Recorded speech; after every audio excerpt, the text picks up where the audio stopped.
Selamat siang anak-anakku semua. Minggu lalu kita membahas tentang pemberontakan PKI Madiun. Nah, sekarang kita belajar tentang pemberontakan DITII. Disimak baik-baik ya. Nah, anak-anakku semua, pernahkah kalian mendengar adanya keinginan untuk mendirikan khilafah di Indonesia atau adanya keinginan menjadikan Indonesia sebagai negara Islam? Ya, gerakan-gerakan itu sudah ada sejak pada awal kemerdekaan Republik Indonesia. Ini dimulai dengan adanya gerakan dikenal dengan NII. Ia juga ingin mendirikan Darul Islam Indonesia atau dikenal dengan Rumah Islam. Nah, DITII adalah gerakan yang menginginkan berdirinya negara Islam Indonesia. Dia bertujuan untuk menjadikan RI menjadi negara teokrasi dengan agama Islam sebagai dasar negara. Anak-anakku semua, ini adalah tokoh yang ingin mendirikan Indonesia sebagai negara Islam. Di Jawa Barat, Sukarmaji Marijan atau dikenal dengan SM Kartosuwiryo mempunyai cita-cita untuk mendirikan negara Islam Indonesia. Nah, pada masa itu terjadi setelah divisi Siliwangi ditarik dari Jabar. Kemudian terjadi Kongres Islam di Jawa Barat yang berisi tentang Kartosuwiryo ingin menjadi imam dan negara Islam Indonesia. Kemudian pembentukan angkatan perang yang dinamakan Tentara Islam Indonesia. Ketiga, penetapan undang-undang Qonun Asasi, yaitu hukum-hukum Islam. Dan pada tanggal 7 Agustus 1947, Kartosuwiryo memproklamasikan negara Islam Indonesia.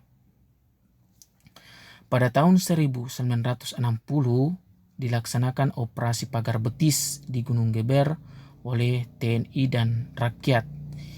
Ini untuk menangkap Kartosuwiryo ya. Nah, sehingga pada tanggal 4 Juni 1962 Kartosuwiryo tertangkap di Gunung Geber dan dijatuhi hukuman mati. Sementara DITII di Sulawesi Selatan dipelopori oleh Kahar Muzakkar yang menempatkan laskar-laskar rakyat Sulawesi Selatan ke dalam lingkungan APRIS atau dikenal dengan Angkatan Perang Republik Indonesia Serikat. Kahar Muzakkar juga berkeinginan untuk menjadi pimpinan APRIS di daerah Sulawesi Selatan. Nah, berawal dari penolakan pemerintah atas pembentukan Brigade Hasanuddin di bawah pimpinan Kahar Muzakkar. Muzakkar melarikan diri saat dilantik sebagai pejabat wakil Panglima Tentara dan Teritorium 8 dan membawa persenjataan ke hutan, kemudian melakukan pengacauan. Sehingga pada Februari 1965 Kahar Muzakkar ditembak mati oleh TNI. Nah, DITII di Aceh dimulai dengan proklamasi Daud Beureu pada 20 September 1953.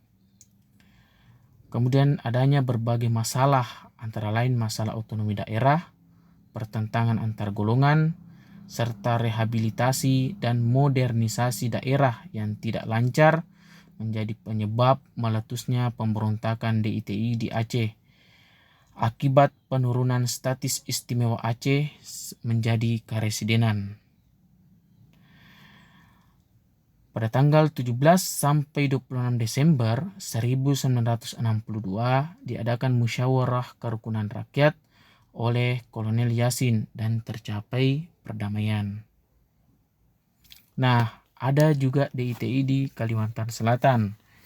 Itu menamakan diri Kesatuan Rakyat yang Tertindas. Kemudian dia melakukan menyerang pos Kesatuan ABRI.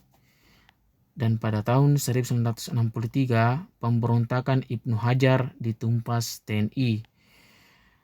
Kemudian pada Maret 1965 Ibnu Hajar menyerahkan diri dan dihukum mati. Nah, itu pembahasan kita pada hari ini tentang pemberontakan DITI. Minggu depan kita masuk pada pemberontakan APRA. Baik anak-anakku semua, silakan dipelajari baik-baik ya.